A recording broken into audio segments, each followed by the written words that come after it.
taken the lead.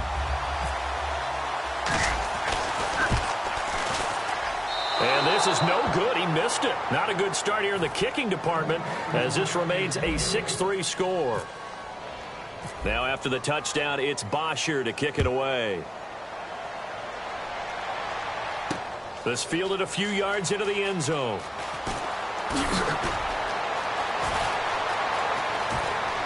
And he's going to be out of bounds across the 50. Great return. And now Dallas gets set to take the field. And last time they got 3 points, but it was a chip shot field goal. And when you go to the sideline after a chip shot field goal, maybe the offense not too happy. It's a balancing act, isn't it? Because you're exactly right. They're none too pleased that they didn't punch it in for 6 points. But also have to remember, they did put points on the board. 3 points is 3 points. And in this league, you take points when you can get them. Not easily done. Give him a couple on the carry there. 2nd and 8. That's a good play by the guys on the defensive side of the ball. Held them to a gain of 2. And that changes the playbook a little bit now for the guy calling plays. 2nd and 8. Now he's got to probably think about going to the air instead of maybe staying with the ground game. And the head coach reaches for the red flag, tosses it down on the field. He wants a challenge here.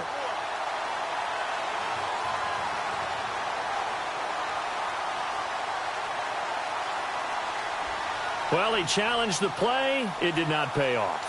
And that means he lost a timeout in that challenge. And as a coach, you hate that. Don't know if you took the advice of the player, you threw it yourself, but it didn't go your way. At the end of the day, it all comes back to the head coach. He has the final determination on whether to actually challenge the play or not. In this case, it didn't pay off for him. And that's got to be so heartbreaking. You throw that flag, you probably feel really confident, and then all of a sudden, boom, you lose the challenge. Yeah, when you take a look at it, you're throwing that flag because you believe you're going to be right. And when it comes back the other way, you have to regroup.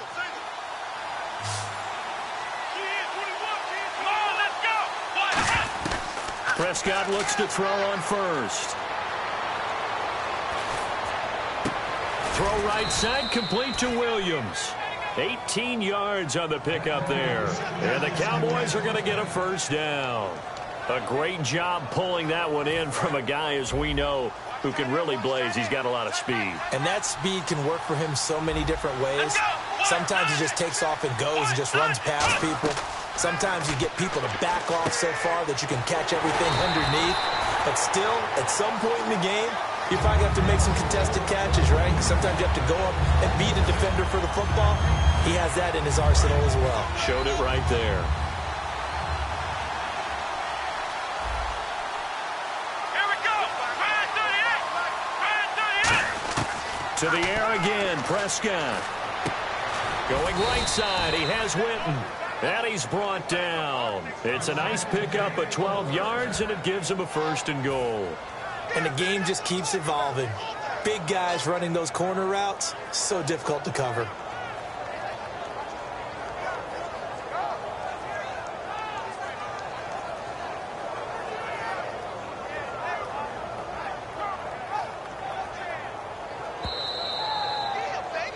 Yeah, 2 minutes to play here in the first half. We're back to Atlanta right after this timeout.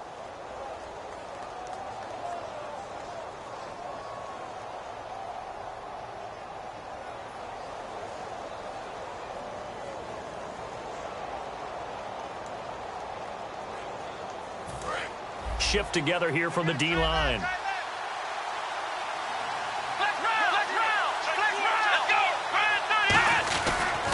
They'll try to run it in with Elliott, and he will take it in for a Cowboy score.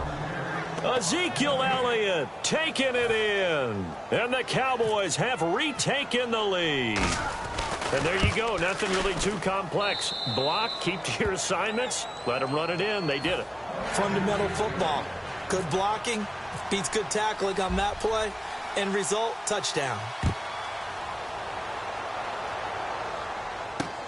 That'll be taken in the end zone.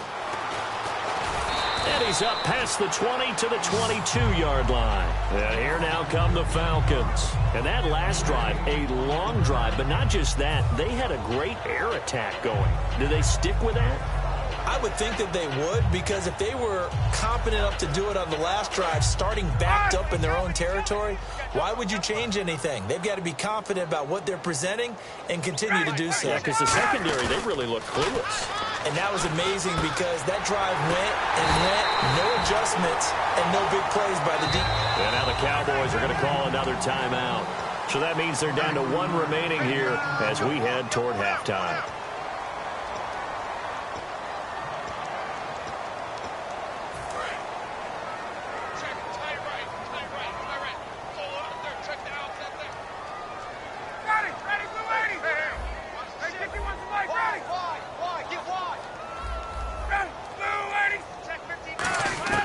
On 1st and 10, it's Ryan. The left side completion to Jones. 5 yards on the catch there, brings up 2nd down. If you're running out route, it's likely you end up near the sideline. And what did we just see there? Toe tap. You got it. The benefits of practice. Toe tapping, foot dragging, picking it up, and making sure it was a catch. From midfield now, here's Ryan. Getting it out left side to Sanu. And, Brandon, I think Mohamed Sanu had a nice career while he was in Cincinnati, but he really elevated in 2016 in Atlanta. The most catches for himself in a single season. 59 of them, 4 touchdowns. Really a nice compliment to Julio Jones, and he was a nice compliment in Cincinnati. I don't want to say he's not a number 1 receiver, but he plays that number 2 slot well, doesn't he? He does, and I think it's because of his versatility. He can play in the slot. He can play out wide. They can use him as a wildcat quarterback. He has thrown passes in the NFL. In fact, going back to his days at Rutgers, I think he threw 18 passes while he was at Rutgers, so you never know what you're going to get when Mohamed Sanu has his hands on the football. 2nd and 10, it's Ryan again. And Jones has it over the middle. They give him 13 yards there on the play and a fresh set of downs. And they're going to hurry back to the line now. Quick pass play there on the slant, Charles. Works out well for the offense. The offense loves it. The defender hates it. Hard to get through the body of the receiver to get to the football trying to cover a slant. I like that one, partner. They go back-to-back with excellent gains. And really, it shouldn't be a surprise who they were throwing the ball to. He's their best guy. Yeah, we knew that they would get him involved early. They're doubling down on getting him involved early. Don't be... And he will take it in for a Falcon touchdown. Devontae Freeman taking it in from 4 yards out. And the Falcons have once again taken the lead. And he atones for his miss the first time around as this one is up and good to extend their lead. Now after the touchdown, it's Bosher to kick it away. That'll be taken in the end zone. And he's able to get it across the 20, but not by much, as he's marked down at the 21-yard line. And now Dallas gets set to take the field. And what do you think goes on here in this situation? If you got the football, you're trailing, you're back in your own territory with just a little time. Do you try something? You're thinking about jump-starting your team, right? You just mentioned it. They're down. They're trying to get back into the game. But you got to figure, if something goes wrong, you may have put yourself in a spot where you may not be able to come back in the second half. Managing risk, this is a big decision here. One thing I know from experience is that when the deep ball is thrown and you're the defender, you've got to fight that little bit of panic that emerges. You've got to play the ball really well. It's a 50-50 jump ball play. And guess what? They took a shot. How are you going to win it? And in this case, they managed to get it done. A second down throw for Prescott. And this one complete to Witten over the middle. The reception good for 7. It's 3rd down. When you execute a drag or a crossing route really well and give them a chance to let it develop a little bit, you can gain some significant yardage hitting your tight end on that one. They come out with 1 back and 3 tight ends. Going up top. And that will be incomplete with a clock showing 18 seconds now to go. Have to give a lot of credit to the defense on that play. They were prepared. Ordinarily, when they take the big shot downfield to the big guy, that's usually a mismatch that the offense is used to winning. But the preparation showed for the defense, and they were able to bat it away. Fielded at the 20. Nice job bringing that one back. 14 on the return. And possession will change here with very little time remaining until halftime. Atlanta now coming out on the field. And from this spot in the field with the clock where it's at, you think we're just going to see a knee and that's it? And I think in this situation, that's the proper play. But we do know there's some risk takers out there that may want to take one more shot before the clock runs out. Now whistles come in. We're going to get a timeout here by the offense. So as they take it over, we step aside.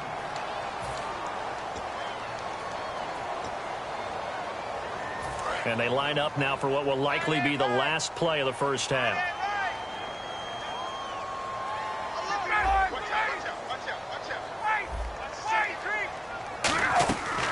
Final play of the half. It's Ryan. He's going to loft one deep left side here. And this one is incomplete. So, never mind, Larry. Forget your halftime report. Apparently, we are set for the third quarter of action already. So both teams have their marching orders, and we'll get going again here in quarter number 3. That's fielded in the end zone. And he'll take it back to about the 19-yard line. Atlanta now coming out on the field. They have the lead. Now they'll be looking to extend that lead. And this is where I enjoy talking about one of my favorite subjects, tendency breakers, or counters as I also like to call them. You've done things in a certain way in the first half, and they've had the ability to see what you've done. They're going to make their adjustments. So guess what?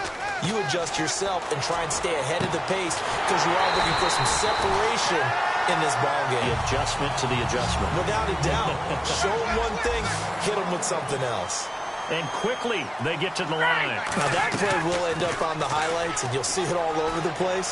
But what you won't see, the offensive line that bought the extra time, that allowed for the big completion downfield, those guys made that play possible. And a good quarterback facing zone coverage. If he has just a little bit of time to survey the scene, that's what's going to happen. No doubt about it. If there's no pressure, he's going to continue to pick them apart because he'll have all that time to find someone open downfield. You can only cover for so long. So maybe they want to go to a zone blitz scheme, get a little bit more pressure. Remember when Carolina did that against Denver? They lost the game ultimately. They dropped the defensive end out, and he ended up with an interception in that game in Super Bowl 50. Maybe some sort of scheme like that to try and get more pressure at the passer. So we've got a 2nd and 5.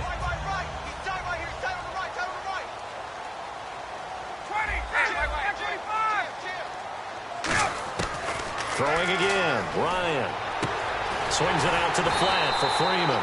And he's going to be brought down just shy of the 5 at the 6. 7 yards on the pickup there, and now they've got it 1st and goal. So many times you hear today's NFL described as a space game. Get your best players into space with the football in their hands. That's why sometimes you just swing it out to your runner, get him out in the flat, and let him have a chance to make people miss an open field. They'll run here with Freeman. And the hole closes quickly here. He can fight only to about the 4. He'll get 2 out of that run, and it's going to bring up a 2nd and goal. Well, it's been the air game that's taken them down on this drive before they finally turned around and handed it off on the last play. And now they're looking for the big boys to get him in the end zone. Couldn't do it there. It'll be interesting to see. Offensive lines had to pass block a lot on it. And he's got his star receiver. It's Jones for the Falcon touchdown. Julio Jones from 4 yards out. And the Falcons will add on to their lead. And it's no good. It has not been his day. That's the 2nd extra point he's missed so far. Now after the touchdown, it's Bosher to kick it away. That'll be taken in the end zone. And in hindsight, probably should have stayed where he was, as he'll only get back to the 16-yard line. A look at the offense now here, coming back out on the road for their first possession of the 2nd half. They're down in this game. A chance for the offense, though, to put something on the board, get some momentum here in half 2. Try and get things kick-started for them. And you know at the half, they discussed how they were going to get that done. This is where scripting comes into play a lot of the time. How many plays do you script coming out of this? Most of the time in the first half, you're scripting 12 to 16. I think in the second half, you're really scripting more. And got his man complete. And he's brought down after a good game. And at this stage, down in the second half, looks like they just wanted to find a way to get it in the hands of their playmaker, and they did. I think you're exactly right. I don't think the coordinator's looking at his play sheet and trying to figure out which play will work well. He's trying to figure out how to get the ball to... And no escaping this time as he'll go down. They got him for a sack. Deion Jones in there to sack him for a loss of 6.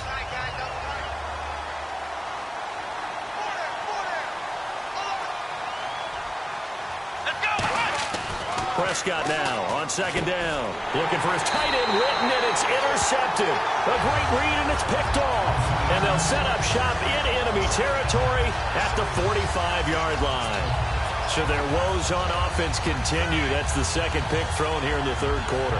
And we know it was ill-advised, but that was an opportunity to help them get back into the game. Instead, he throws another interception, and now their task is even tougher.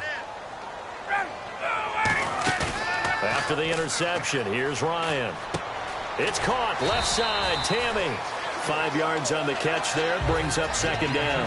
So much goes into a successful play, doesn't it? How about that play action there, freezing the defense just enough to bring the tight end free downfield for the completion. Now Ryan on second down. He's going to fire one deep, middle of the field. And he fires one that's intercepted. Picked off here by Anthony Hitchens. And this one will be brought back to the 22. And now here come the Cowboys. And following the interception, we'll see what they can put together on this drive.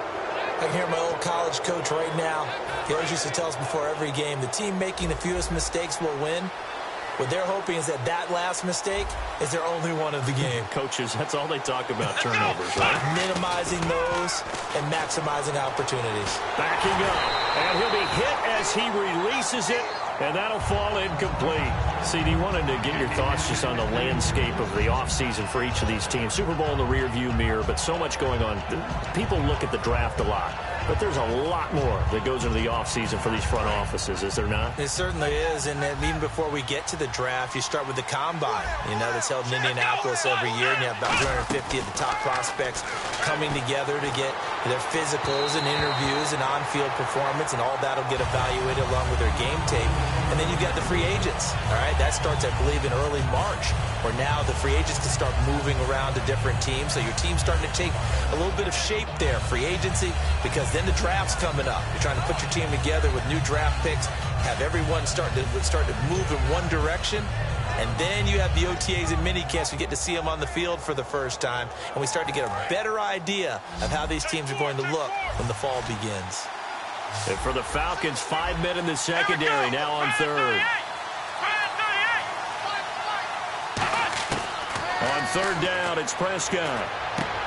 And he's going to be intercepted a third time. Picked off by Jalen Collins. Back to the 22. Now the Falcons offense gets ready to head back onto the field.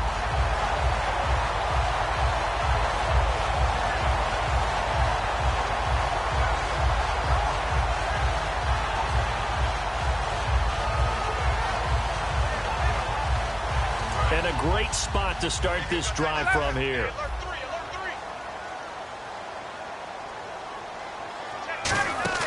Trying to shake off the interception from the last drive. Nowhere to escape, and he goes down. Tyrone Crawford in there to drop him, and it'll be a loss of about 8. Looking to speed things up here, going with some tempo. A fake to Freeman. Now it's Ryan. And incomplete there. A nice hit. Jars the ball free and brings up third down. It looked like they had something there, but I think that he was thinking about running with the football before he actually hauled it in, and that led to a big drop. And the offense looking to pick up the first down after the second down incompletion. They run the play fake to Coleman. Now Ryan. And he couldn't hang on to it through the contact. Incomplete. We know it's not an easy job to go out and catch passes when people are trying to tackle you and knock the ball away. But the bottom line is, that's a pass he's got to have and a pass he should have caught.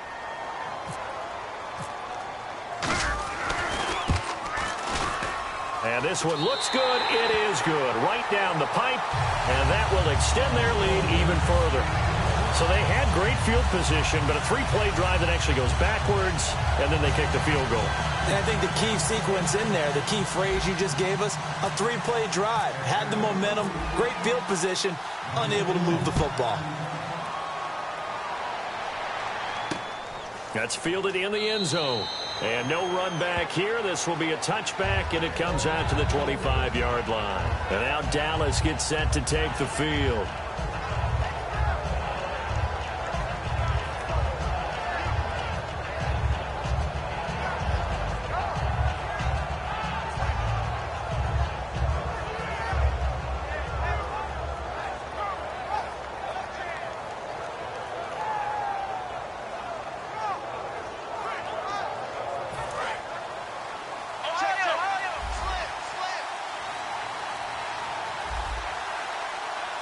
One man in the backfield, Elliott. He's going to get the football. Just a yard on the pickup there, and it'll bring up a 2nd and 9. The best defensive linemen, they play with great leverage so they can get low and not get bowled over by offensive linemen. They have excellent hands. They can throw people off on a play. We just saw a great example of a really good run stop by a guy playing the defensive tackle position. Now Prescott. He's going to let this one go deep. And they went for a big play through the air on 2nd down. Couldn't connect. Now it's 3rd. Help me out, partner. Was that incomplete? That was on a deep ball to Dez. And that's a surprise. The way he attacks the football in the air, it's always surprising to me when he doesn't complete a pass like that. So incomplete on 2nd down. Now they'll look to convert here on 3rd. Come on, let's go. Play fake. Here's Prescott. Deep drop. He's going to let it go again. And this is caught at the 20. A big play here for the Cowboys. 54 yards. Well, even after all those interceptions, he's not deterred, still confident to go deep at work there. I think all the old rules about playing that position still apply. If things go wrong, you still act like you're the best player out on the field. You still carry that supreme arrogance with you and continue to fire the ball.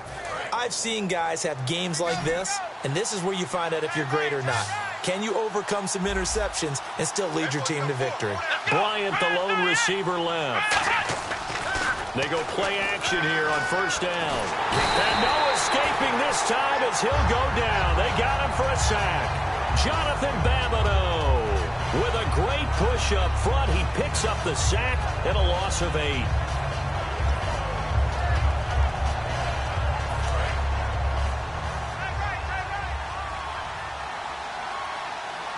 They come out here in the eye. Here's Prescott backing up. This will be caught inside the 10. And he gets it inside the 10 to the 9. Back now in Atlanta. It's the Cowboys in possession of the football, but they trail here as we begin the 4th quarter of play.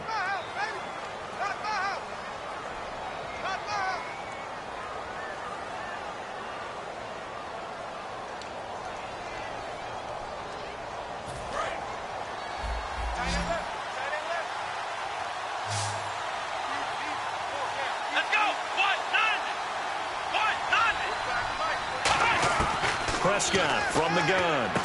This will be caught at about the 6. The completion good for 3, and it's 2nd down. Good throw, good catch, but I really like the route. The drag and being able to run away from defenders, hard to stick with them for that long. Yeah, better against man than zone, or? Better against man, because now you're running away from someone, and you're not running into a defensive player in another zone. 2nd down, Prescott. A hit as he throws there, incomplete. Cole Beasley, the intended target, and that'll make it 3rd down. It's a tried-and-true formula, and I don't think it'll change for as long as we play football. If someone's trying to throw the ball and you can put pressure on them and make it tough, that's only going to help your defense. Yeah, he's since being hurried. He got rid of it before taking the hit, but incomplete. They got to have 6 here. It's 3rd and goal.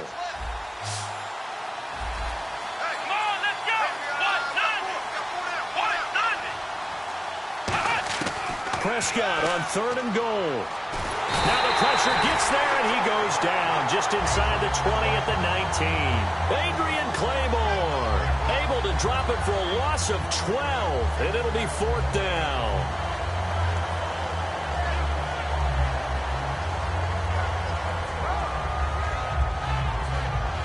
The field goal doesn't help. They're going to go for the 6 here on 4th and goal. Here we go. Desperation time. Prescott on 4th. And Beasley's got it. Touchdown, Cowboys. Cole Beasley from 17 yards out. And the Cowboys draw a bit closer. Wow, talk about a big 4th down conversion for the score. Defensively, how do you let that happen? I think you start with the offense, and you give them credit for going for it and having that type of, well, let's face it, audacity. But defensively, I think you're right on target, partner. There's no way something like that's supposed to happen in that situation. You're supposed to be able to shut that down and get the ball back for your own team. Instead, they give up not just a big play, but a touchdown. So now after the timeout, they'll try for it one more time. Here we go. They'll try and throw for it. And no, it falls incomplete. So the 2-point conversion, no good. Protection was great. He had time to set up a campsite. But in the secondary, though, they were ready. And I think that in most places on the field, if you have that much time to throw the ball, someone's going to shake free and you'll find an open receiver. But condensed near the goal line on a 2-point conversion, all that extra, there's not any extra field. So it kind of closes in on them, and that allows you to cover a little bit better.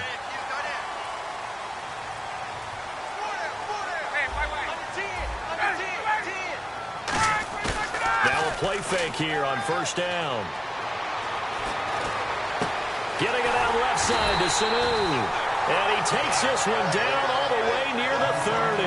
A really good pickup of 28 yards. And with that last play, he's now up over that 300-yard mark. And in today's NFL, it almost feels routine. And I hate that when you talk about a 300-yard passing game. To me, 300 yards still signifies excellence, and he's achieved that in this performance. That is caught. And he is into the end zone for a Falcon touchdown. Taylor Gabriel, 32 yards. And the Falcons will extend their lead. The catch and the touchdown, they were the end result of a terrific route run by the receiver. Here's Ryan.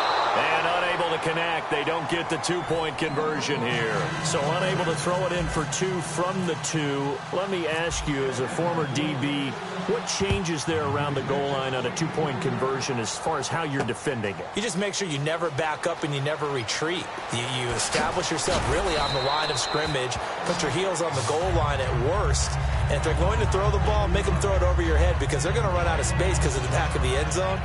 Never let a guy catch one in front of you.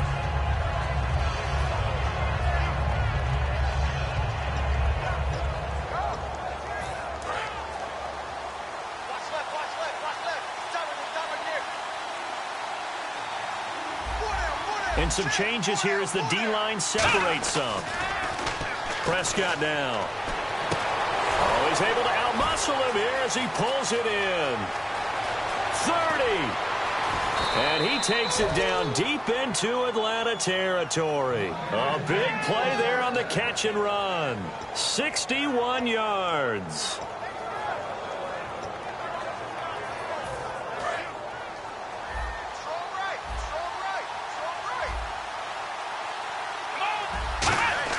They go play action here on 1st down. His throw caught at about the 5. It's a really nice 15-yard pickup, and now it's 1st and goal. Almost not fair. The big guy running the corner route, being able to lean and push and get to where he wants. So how do you stop it? A lot of times you want to have a linebacker on him, a bigger body guy who can handle him physically, but a lot of times that doesn't work as well because his quickness often wins the route. And the D-line pinching together must be expecting the run. They come out with 1 back and 3 tight ends. And he's maybe going to get this back to the 4, but that's about all. No gain on the play there. It'll be 2nd down.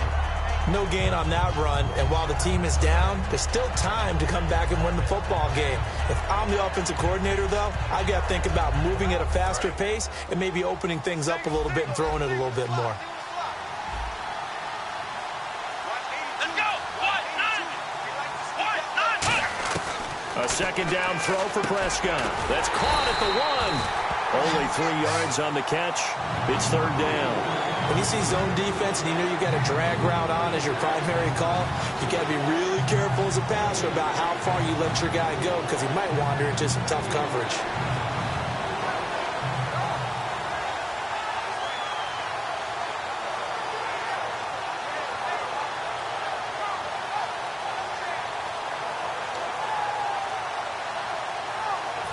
They gotta have 6 here. It's third and goal. Let's go. 1-9. On third and 1, here's Prescott. Time for a break. He dropped it. Couldn't hang on in the end zone. So no 6 points, incomplete.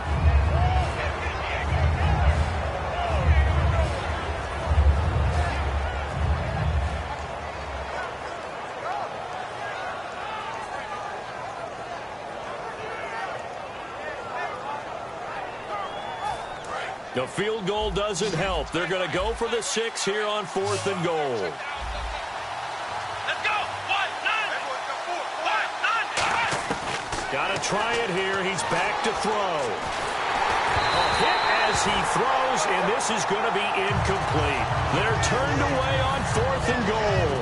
And the Falcons able to muster together a goal line stand. Here comes the Falcon offense now as they get here.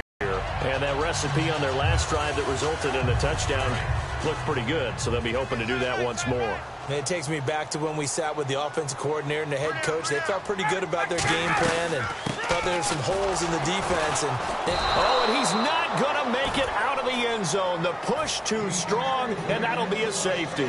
And the defensive penetration there blew that play up and got him 2 points. How about how they got off at the snap of the football, got upfield into the backfield, and created the big play? That's the key to everything.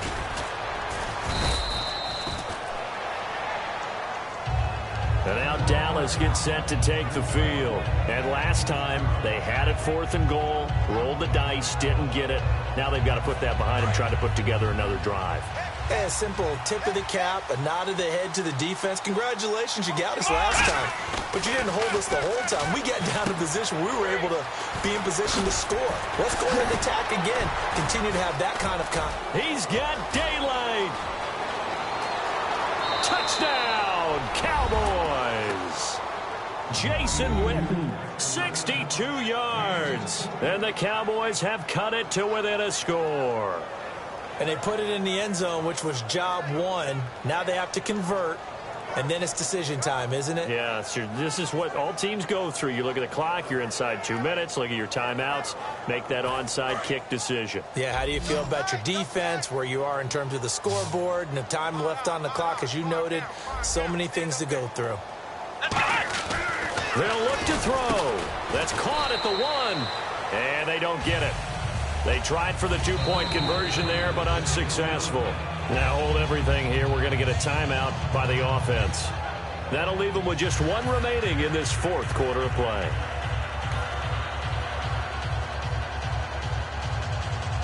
A little less than 90 seconds to go. This will be an onside kick.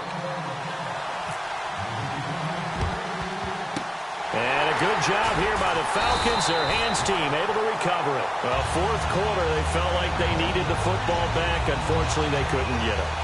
And I know we brought analytics into the game, and someone has said here that the data says that when a team's expecting an onside kick, 80% of the time, the team expecting it, they do actually recover the ball, which is what we saw here. I just wonder if that number is much more of an anecdotal type of a number. Kind of like when the coaches tell us, well, when you score on special teams, 93% of the time you win the game. I'm still waiting to see that number is empirical. And when you're playing a quarterback with some experience and some moxie, you enter the danger zone when you decide to blitz him, because if he's able to diagnose as he did on that play, he can hurt you downfield. He reads defenses so well, doesn't he? He really does, and the best part about that play for him, I don't think that was his primary target. I don't think so either. I think he had the read, figured out where the blitz was coming from, and went to a secondary target for a really nice gain.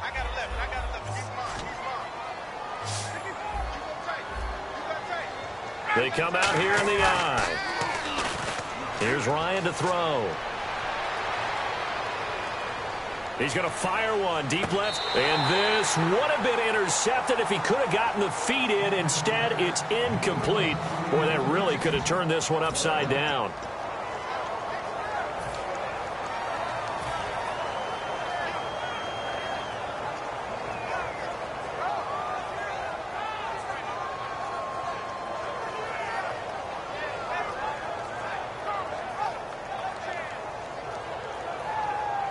And here's a big one now. Trying to hold this lead. They're going to go for it here on 4th down. On the keeper, here's Ryan. They'll give him a yard on the play, and they're able to convert here on 4th and inches. Oh, man, that was some call right there. The game in the balance. They run for it on 4th down, and this has been the story all game long. They've been the ones that come up with the big plays when they've needed them. And that last one, that may have won them the football game. Looking for a seam, but finding none. He'll get back to the line of scrimmage, and that's it. No gain on the play. It'll be 2nd down. Crashing in from the end there, not to disrupt the pass game, but to disrupt the run game. Yeah, I love the distinction, too, because the good defensive ends, they can do it all. Set the edge in the run game, make sure that no one can move it that way. And he can't get a throw off. He's taken down. What a huge play at this point in the game. And play is stopped here. Timeout. It's the defense calling the timeout here. It'll be their 3rd and final timeout, so as they talk things over, we'll step aside.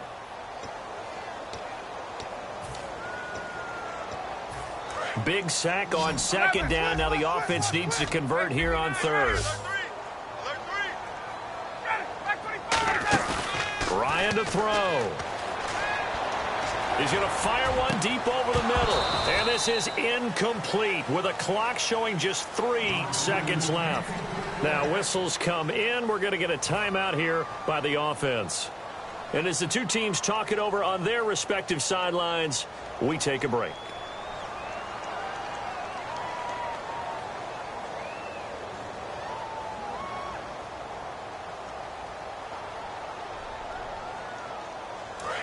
And how about this? 4th and long, and they're going to go for it. And no press coverage here. They are backing off in the secondary. They're going on 4th down. It's Ryan. And Jones has it over the middle. Well, going into the final play of this game, they knew that they needed some type of a miracle there at the very end, but they couldn't get it done. However, we were treated to really a spectacular affair. Even though they didn't finish it off, you're exactly right. They took us down to the last play. We're still, you're wondering, could it happen? Possibly, even though we both knew it was a long shot.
Hello, everybody. I'm Larry Ridley, and this is the NFL on EA Sports. As we head towards kill on the field today, trying to push their team to victory. It's the Jets going up against the Browns. So with kickoff straight ahead, we'll check in with our broadcast team. Here are Brandon Godden and Charles Davis. We're just a stone's throw away from the Rock and Roll Hall of Fame as we get set for football at First Energy Stadium in Cleveland, Ohio. Today, we're set for a good AFC match.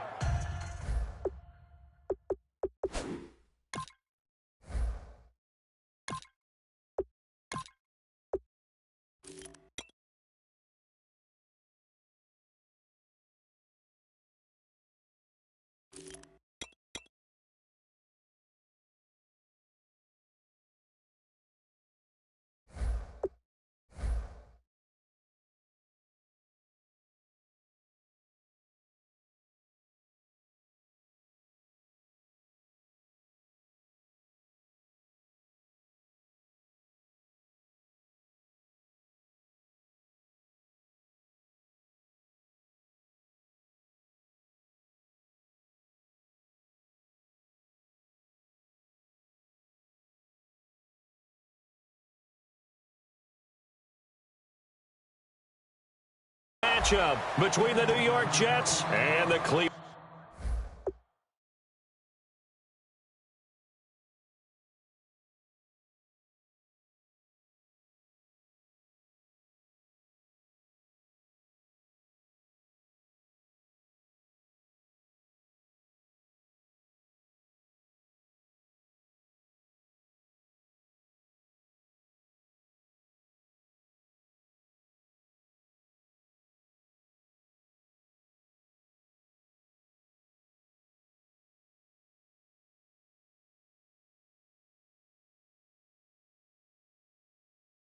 Browns.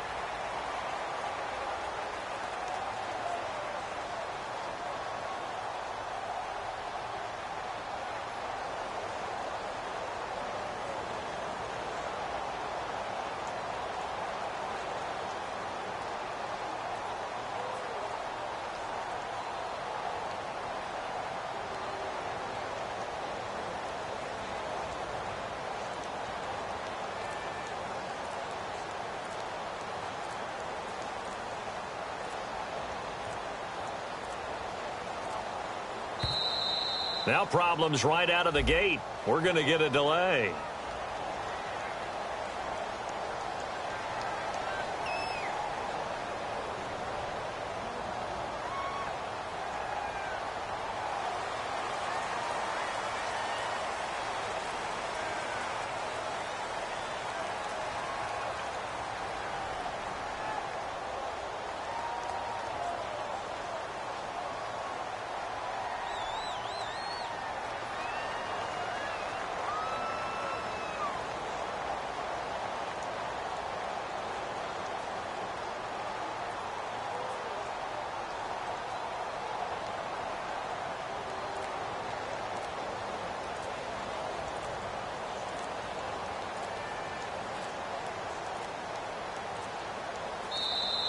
Play clock down to 0, and this is not the way to start a drive.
And now whistles and a flag, and I think we got a jump here.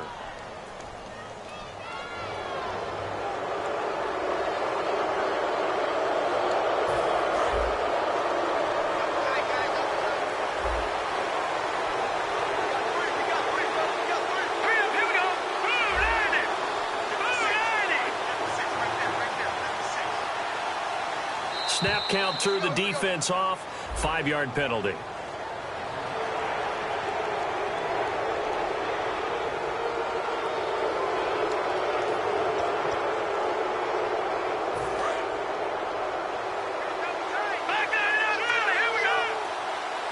Possible run anticipation here as the D-line sandwiches together.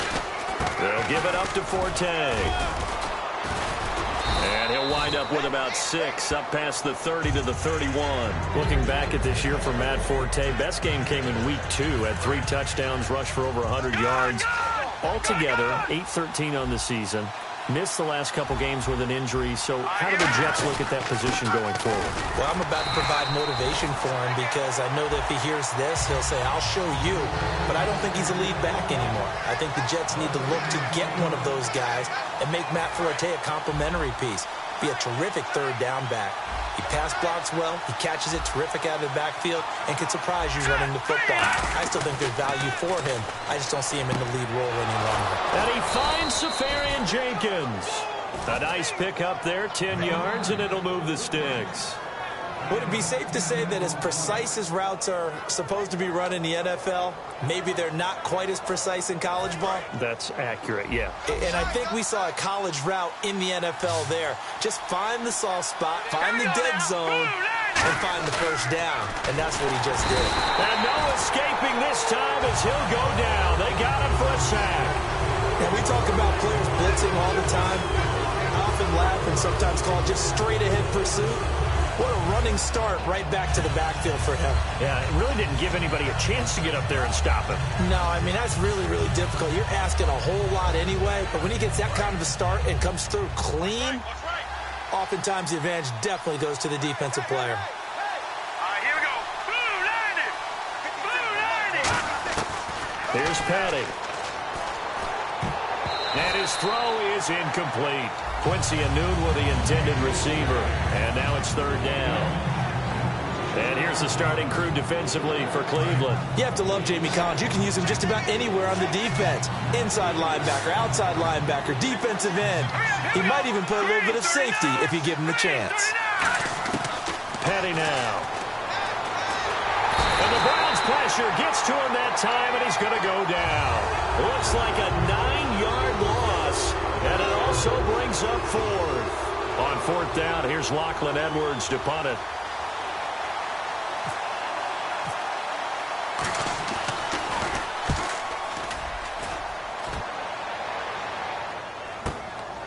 This is taken at about the 14. A good return there. Call it 13 yards. And the Browns will take over 1st and 10.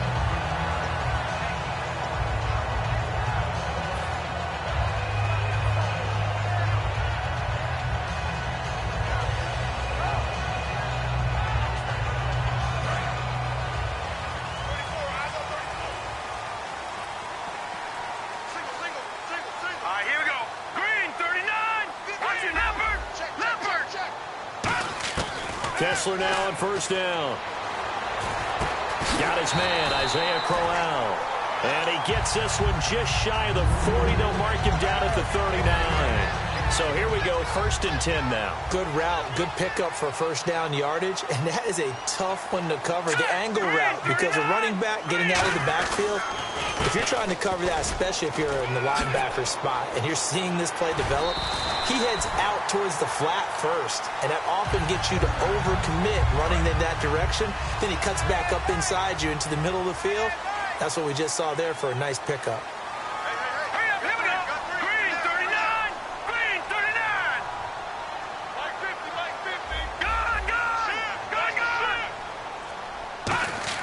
They go play action here on 1st down. And a hook up over the middle to Pryor. And now look at this. Big gain, but a fumble. And it's scooped up by the Jets. And a big turnover there as his guys will get the football back. New York set to take the field, and they'll be looking to avoid what happened last time, which is punting the football. But when you look at how teams play the game, that complementary football comes into play. How do I take care of my defense? How do I take care of my offense? Well, the defense is taking care of them in a lot of ways. Now it's time for the offense to jump things up and help their defense out. Give them a little bit of rest. Yeah, time for them to give them a rest. Took the words right out of my mouth. A first down carry now for Crowell. And he'll be dropped at about the 11 after only a yard. A big sea of Jets flying to the football there to make the stop. The starters for the Cleveland Browns. And let's discuss the tight end, Gary Barnidge. Sometimes he can get overlooked. I love how he emerged in 2015. We had a scouting report on him that said he was a good blocker, a dependable receiver, but no stardom at all. Had a 1,000-yard season in 2015. No longer do we have those shackles on him at all. Gary Barnidge can play. And how about what Pryor did this year on a 1-15 team? 77 catches, over 1,000 yards, and we saw what an athlete he can be. We saw that in college, but, man, he can do a lot. And now he wants to be a wide receiver, and I think that's where the difference was, because you mentioned him being an athlete. He still wanted to be a quarterback, so he's resistant to making the move out wide. And now that he's doing it and doing it on a regular basis, I think this is the baseline of numbers we can come to expect from Terrell Pryor.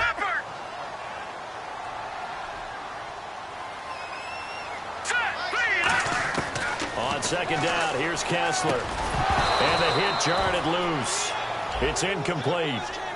All right, as we punch up the starters defensively for the Jets here, Charles, I want to ask you about Darrelle Revis. Some questions surrounding where he fits in going forward. Could he make a move to safety in 2017? It's hard for those guys who are used to playing one position to make a move later, because in their mind, it makes it sound like they can't do it anymore. But think about his predecessors. Ronnie Lott moved from corner to safety. Charles Woodson moved from corner to safety. I think Darrelle Revis can do the exact same thing. So now the Browns will turn it over to their field goal unit here. From the left hash, should be a fairly easy one here. I know ultimately that feels like a good defensive play, but I know it's really not. They had a chance to keep points off the board. Now they have a chance to kick a field goal by missing that shot. Yeah, especially at this spot in the field. He's got to be upset he couldn't come up with that INT.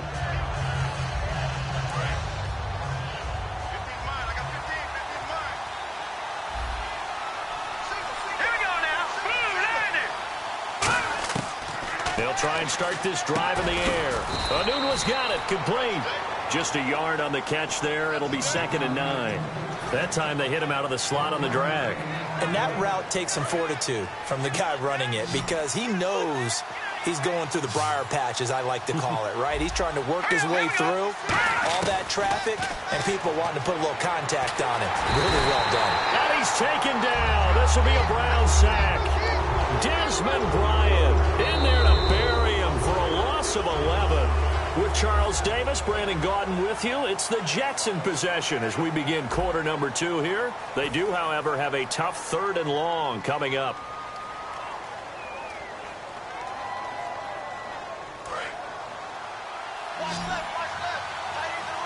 And they're going to go soft on the corners. Let's go! Out of the gun now on 3rd down. Over the middle into traffic, and that's complete. The completion good fully 6, and that'll bring up 4th. That's certainly playing down in distance very well by the defense, isn't it? Take whatever you want underneath, by all means. He gets this one away, and boy, it's another boomer. Taken from just outside the 30. 12 yards on the return that time. And as the Cleveland Browns come back out onto the field, they'll get going again on offense here in a second. But 1-15 this last year. And it's a franchise that since moving back to Cleveland in '99 has only been to the playoffs one time. Hard to believe, right? Just 2 winning seasons in that time frame only 2. as well. But I think there's optimism to be had here in Cleveland. I think that the fans, it's tough for them to see it after another 1-15 season. But I think that they have a plan in place to move this franchise forward. Ownership, front office, head coach, all in lockstep together with a vision and a plan that they intend to execute.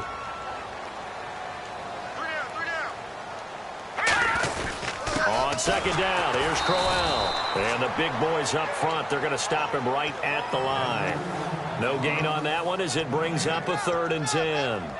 And when you're running the football, one thing you don't want to see is a big boy coming up there and swallow you whole in those D tackles and nose tackles. No, you're actually counting on your big boys to protect you from them. But on that play, the defensive tackle had the leverage, and he won the battle.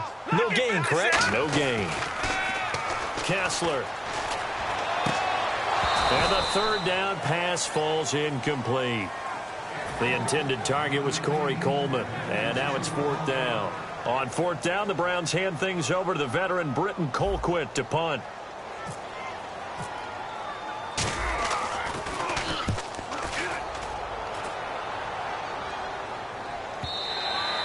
And a bit of a mistake there. This is well into the end zone for a touchback. Now the Jets offense about set to take over as they head onto the field. And 3 and out on the last drive. No points on the scoreboard. A little soul-searching now? I would say so, and they need to help out their defense a little bit. They've had to be on the field a lot more than normal, put them in some tough spots. But what's the old adage? When you get another chance, it gives you a better chance to do it right. Here's Paddock. Sets up the screen to Forte. Only 3 there on the screen at 2nd down. So many things have to come together just right for a screen pass to break for big yardage. The blocking, the timing of the pass to the runner. Everything has to fit together just right. But on that play, the defense was able to disrupt things and hold it to a short game. All right, here we go. Petty now. And incomplete there. A nice hit. Jars the ball free and brings up 3rd down. Oh, man, for him to be that wide open and drop it. Sometimes you have just too much time on your hands, right? You end up thinking way too much, and your hands get shaky. And yes, he's a tight end, but that's a catch he should have made. On 3rd down, he'll drop to throw. Deep drop. He's going to go for a big play. Oh, this is taken in. It's complete. It's a big play there for the Jets on 3rd. 41 yards. Now the offense lining up 1st and 10. There's obviously nothing shy about the guys dialing up offense here. They take a shot on 3rd down, and boy, did they get rewarded, even though there was good defense on the play. And complete over the middle, Safarian Jenkins. A good pickup there, 8 yards on the 1st down completion.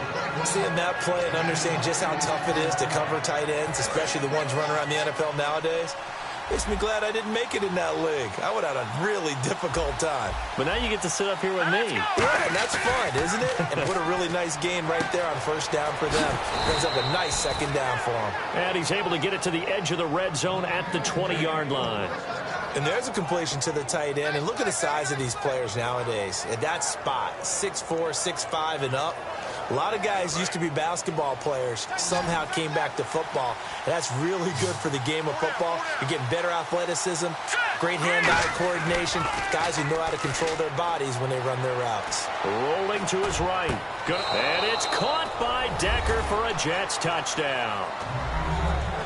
Eric Decker from 19 yards away. And the Jets are able to strike for 6. So he scrambled right, but was able to look back toward the middle of the end zone to find the target. As you know, in this game, sometimes you just have to know when to break the rules, because we all know most guys throwing the football are taught never throw back into the middle of the field on a scramble. He did it and got away with it for a touchdown. Instinct sometimes, right? They just take over. Instinct and vision. Sometimes you just see people who are open, you're able to get it to them.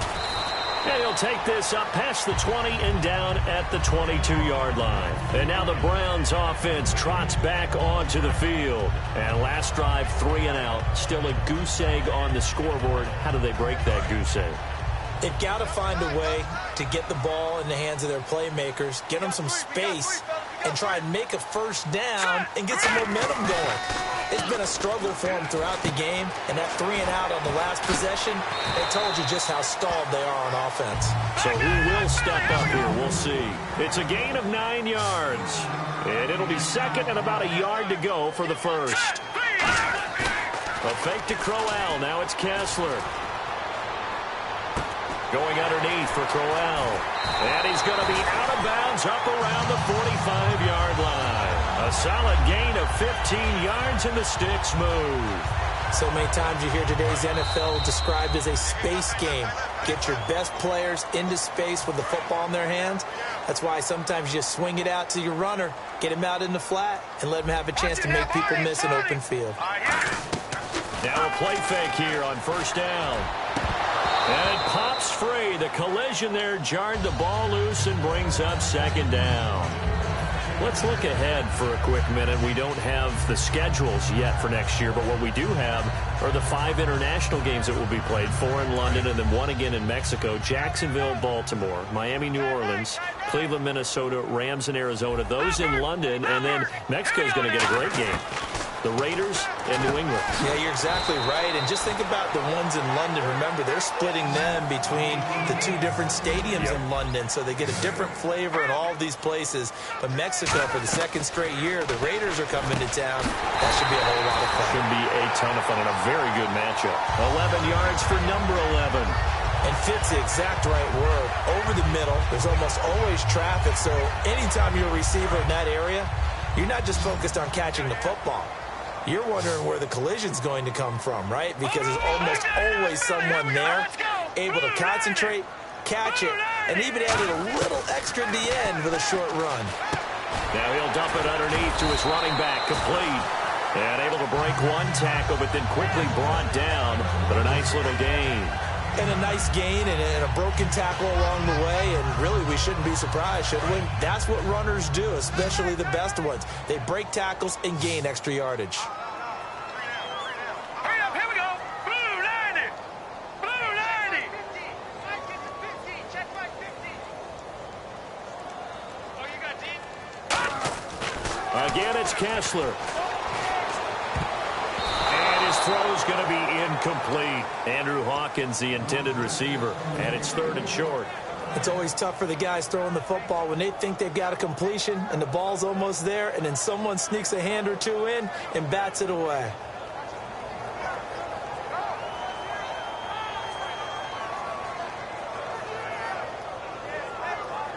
This will be play number 7 on the drive. 3rd and a yard. Here we go. Green 39. No. Check. Patriots. Kessler to throw on 3rd and 1. He's able to find Hawkins. And he will have the first down before he's tackled at the 12. Now hold everything here. We're going to get a timeout by the offense. It's just their first, so they'll have 2 remaining here before we get to halftime.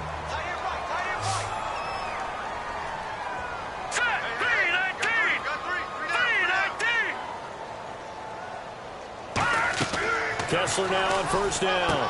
A screen complete to Crowell.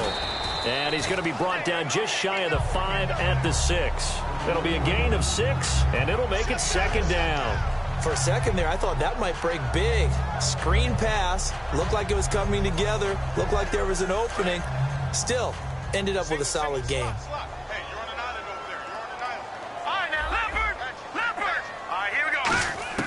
Kessler will throw again. It's caught. It's Barnage over the middle. And he'll take it into the end zone for a Browns touchdown. Gary Barnage in the final seconds of the first half. And the Browns can grab the lead if they hit the extra point. And he knocks it through.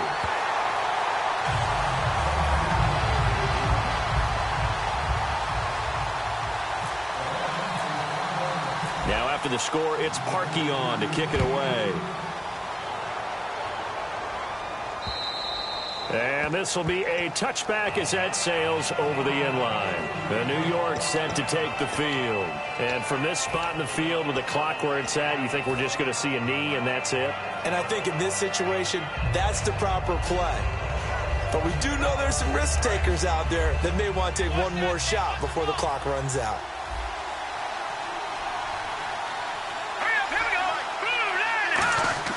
They go play action here on first down. Backing up. Nowhere to escape, and he goes down. We have hit halftime. All right, hang on. We'll jump over halftime.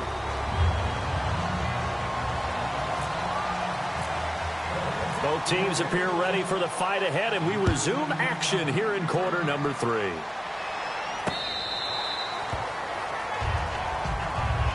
Here's the Browns offense now getting set to start off this third quarter. They have the lead. Now they'll be looking for some separation here as we begin the third quarter. I like the way you term that because now I think they go a little bit deeper into their playbook.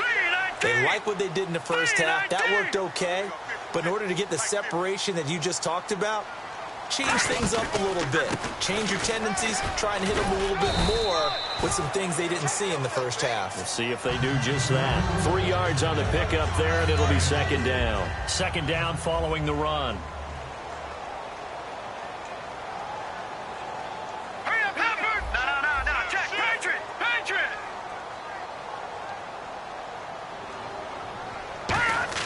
Now Kessler on second down. He's going to loft one deep left side here.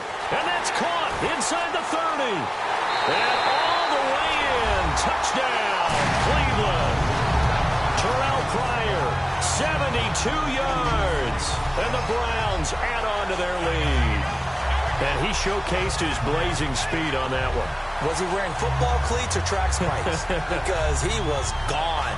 Big-time play, and just think about what that does if you're a receiver on the team with him. Well, that's got to open things up for you as well, because if I'm a defense, I've got to get back deeper and deeper in order to keep him in front. But I'm not sure how many can actually keep him in front with that speed. And it's up. It's good. Our score, 14-6.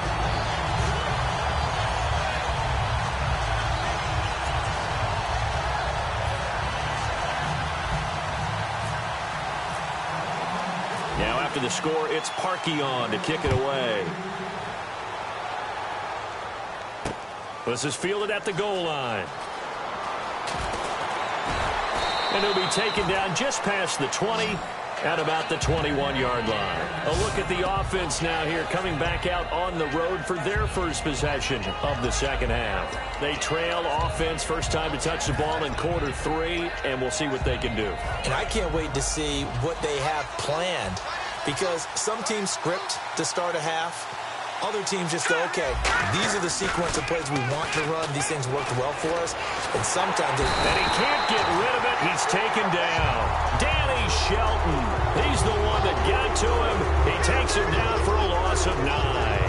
Well, they go play fake. The problem is nobody was faked out. And when no one's faked out, what's the end result? Quarterback gets hit. Here's Patty. Deep drop. And that will be caught, but out of bounds. Out of bounds, ruled incomplete here. I know for us it's fun, and it's not so much fun for the rookie receivers when we see them coming into the league and we're going to training camps. You see them working on getting 2 feet down instead of 1. But the best ones train in college trying to get 2 down instead of 1, so the transition's a little bit less. In this case, though, wasn't able to complete it anyway. Sliding out of the pocket. Into a double team, and it's intercepted. Picked off by Tramon Williams. And he'll take this back down inside the 20. And now Cleveland geared up to take the field. And they will simply, Charles, be looking to duplicate what they did last drive when they were able to push it in for 6. And they hope it'll be that easy, right? To be able to take exactly what happened before, replicate it. They may have to make a few additional changes along the way, because I'm sure the defense will make some adjustments, but they've got to have great confidence having scored the last time out. After the interception, here's Kessler. Over the middle, the catch by Coleman. 5 yards on the catch there, brings up second down. And boy, they had high praise for this rookie receiver when we asked the coaches about him, didn't they? They certainly did, and obviously they liked his measurables, otherwise they wouldn't have brought him onto the team. Height, weight, speed, all of that. But how about this? That's what they really liked about him. The way he goes after the football, competes for it, and decides when it's in the air, it's his and only his. And a new set of downs here after picking up the first on the ground. They come up in an offset eye. They'll try and run for it with Crowell. And he gets halfway home from the 4 down to the 2-yard line. Tough day, tough sledding right there, and it's been that way the entire game. Not a whole lot of room to ramble for him. Yeah, you're right. It's been that way all afternoon. Didn't get a whole lot better there. On second down, here's Kessler. He's got his target. It's Coleman for a Browns touchdown. Coleman, a 2-yard touchdown grab. And the Browns take advantage of field position on the turnover to cash this one in. And oh my goodness, this is nowhere close. Well to the right and no good.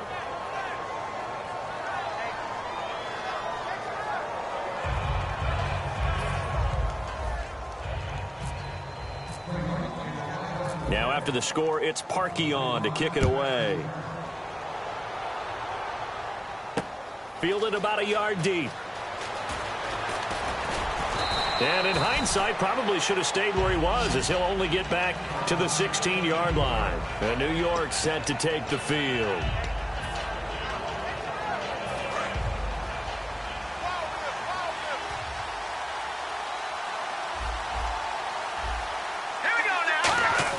They go back to the air here after the INT.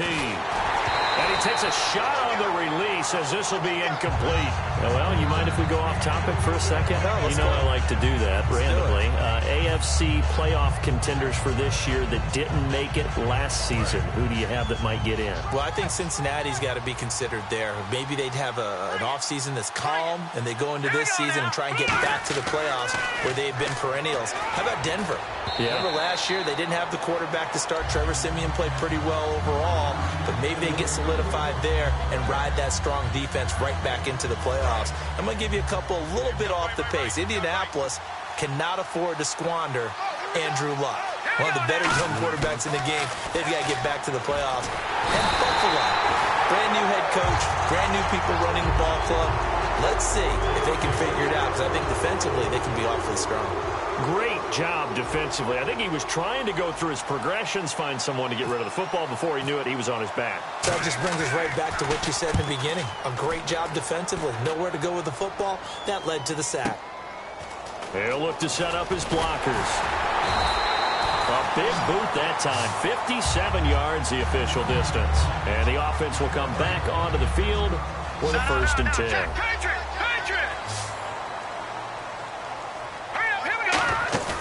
Now a play fake here on 1st down. He sets to fire deep.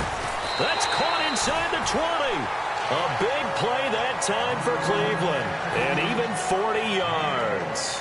Today's receivers in the NFL, they're the complete package nowadays. We know they can run, we know they can catch, but they have those big frames now. So oftentimes they just out-physical guys downfield and go up and catch the football. And we saw a big gain as a result on that play. All right, here we go. Into the red zone now. It's Kessler. That is caught at the 7.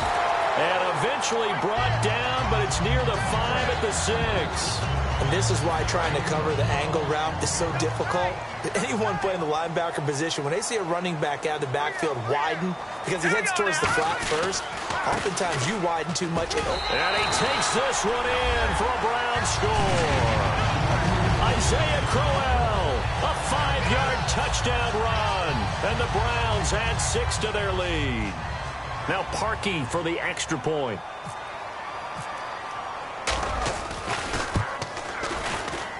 And the lead now to 3 touchdowns at 21 points.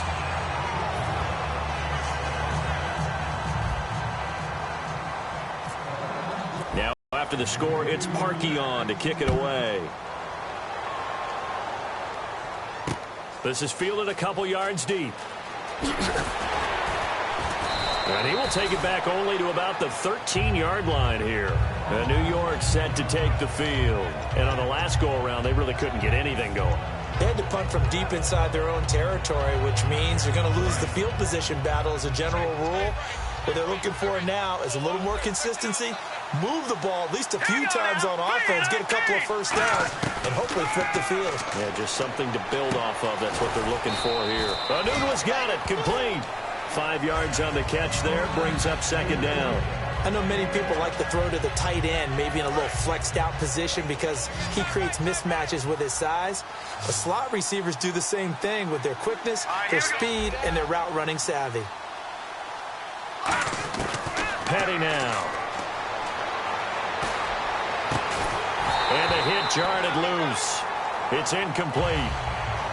And he's certainly not a guy that drops that football very often. Indeed, because that's a bit of a surprise. I know he's in the middle of some traffic and people, bodies all around him, but he usually has the focus to haul that one in. So a second down incompletion now brings up third down. Marshall, the lone receiver on the left side. Back to throw here. Backing up. Going deep. He's got a man. Complete. And they're going to get this one all the way out across the 45. Now, he's got their only touchdown. This offense struggling. They target him again.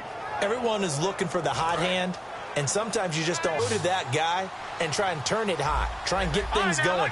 Find a way to get everything kick-started. As you noted, he has their only touchdown, so he's had the most success in the game thus far.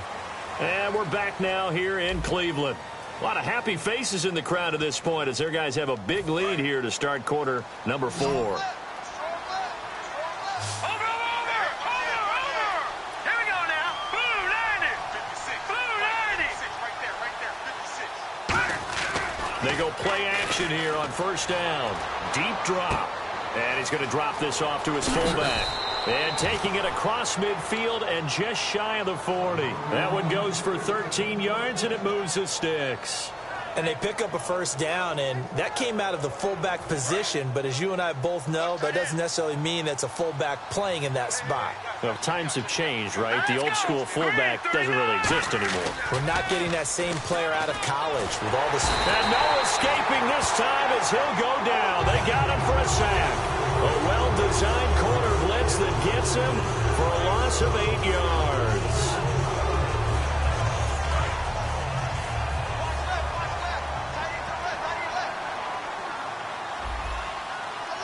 Here we go. Green 39. Here's Patty. Into double coverage, and it's intercepted. A great read, and it's picked off. And he's able to get it back here to the 43-yard line. And the Browns offense back out there ready to take over. And they'll just simply be looking to build off the confidence of the last time out where they scored a touchdown. And confidence is powerful, isn't it? When you've scored once, you feel like you can go back out there and get it done again. Doesn't matter what the defense throws at them. They feel like they're in a groove right now, and they want to get out there and show it. Yeah, hoping to stay in that groove here this go-around. Give them 3 on first down. It'll set up a 2nd and 7. Decent chunk of yardage still left here, 2nd and 7. The fourth quarter here, they've got the lead. They want to keep it on the ground. That's what they're doing. Smart football. Keep the clock grinding. Keep it going. But you got to figure now, they're going to see more people stacked up at the line of scrimmage as they try and bleed it out. Nothing on that one. It'll be 2nd down.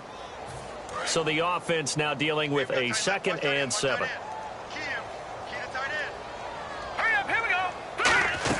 Kessler looks to throw on 2nd down. A screen complete to Crowell. He got 18 yards out of that one, and it gets him a new set of downs. Now, defensively, they just don't seem to have much of an answer for this passing game. Not at all. Look at the confidence that's exhibited here. With that type of a lead, clock on their side, instead of running it, they're still throwing it, trying to pick up first downs and keeping the football. They'll run it now out of the gun. And able to break one tackle, but then quickly brought down. But a nice little gain. A nice run there, 9 yards, and it'll be 2nd down. And in this situation with the lead, fourth quarter, they're liking keeping the ball on the ground, I'm sure. It's just smart football, but you know the defense has to know it as well. They've got to stop them here. So now we're going to see that loading the box in a big way. 6, 7, 8, 9, whatever it's going to take, puts a little bit more pressure on your big offensive line.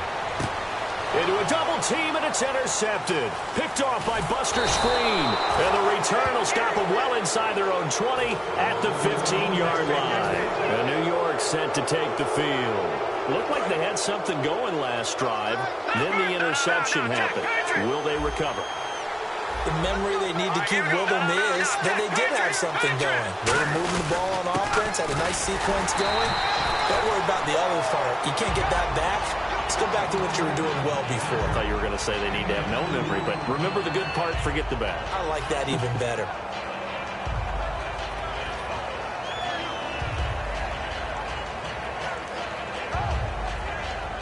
And after the play on the ground, that brings up 2nd down here.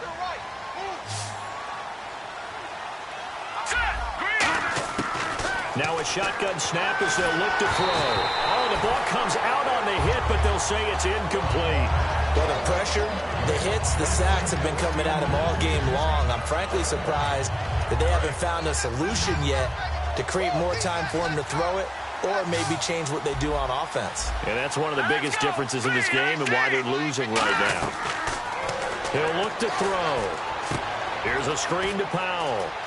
And he'll go down just shy of the 25 at the 24-yard line. 8 yards on the screen there, not enough. And it'll be 4th down.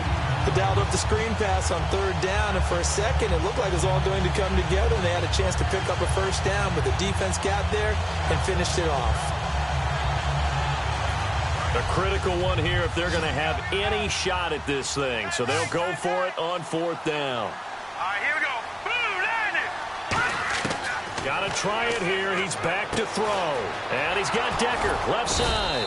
And he picks up the first before he's taken down at the 29. Time for a break. We'll come back and wrap up garbage time after this.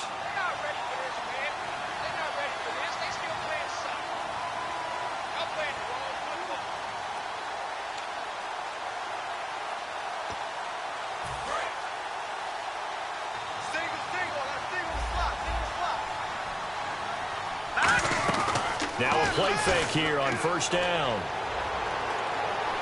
He's going to let it fly. And they went big on 1st down. Proves unfruitful. And you just know when that play call came in, their eyes lit up because anytime you get a chance to take a big shot downfield, that's a lot of fun, and they missed an opportunity. So 2nd and 10 here. Marshall, the lone receiver on the left side. Petty now. Right side, there's Decker. And brought down, but not before reaching the 45-yard line.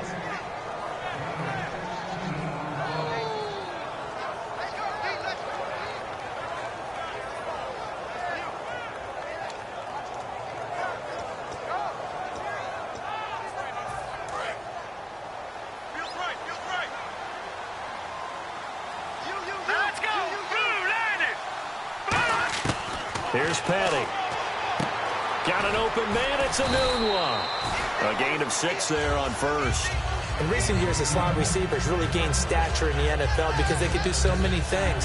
Yes, they can line up wide like your normal wide receiver, but to have that kind of courage and toughness to run routes in the middle of the field and become dependable targets for their quarterbacks and move the sticks, those guys are worth their weight in gold.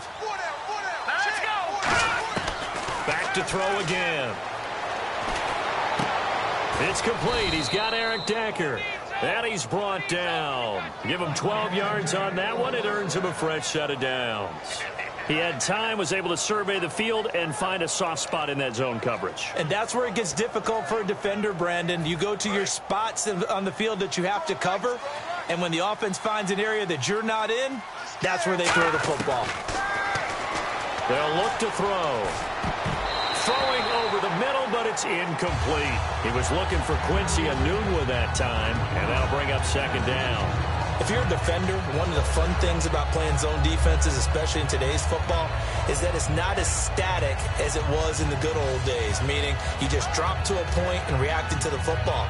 Now you end up with a lot of man-to-man principles once you get into your zone defense. In other words, get to your assignment and then locate a guy coming into your area, and then you end up covering him almost man for man. That allows him to make more plays on the football like the one we just saw there.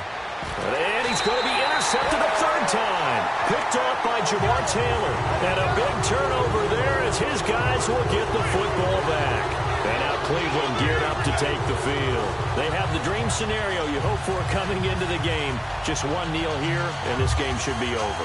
And it's always the final play of preparation each week. The practicing of the kneel-down formation, the victory formation.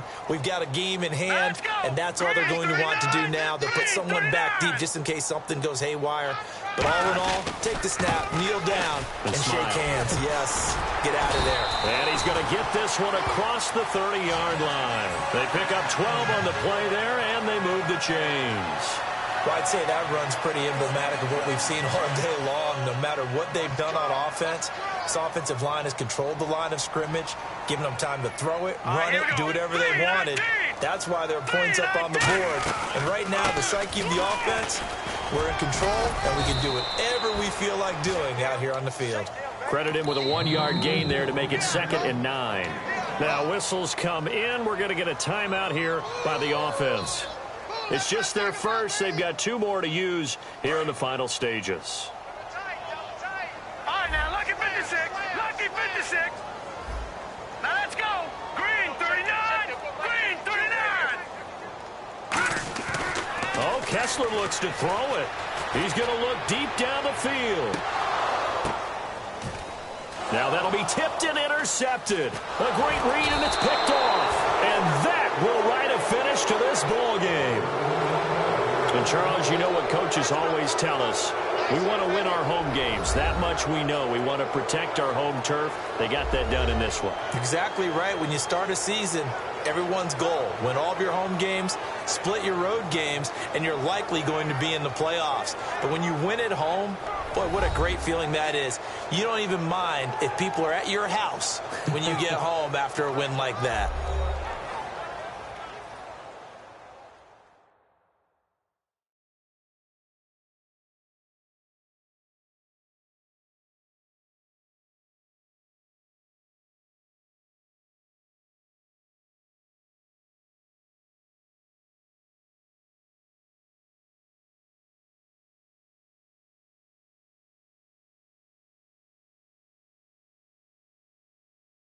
So that'll do it for us. For Charles Davis and all our crew, I'm Brandon Gaudin. You've been watching the NFL on EA Sports. It's a win for the Browns, and they're happy in the dog pound as we say so long from Cleveland.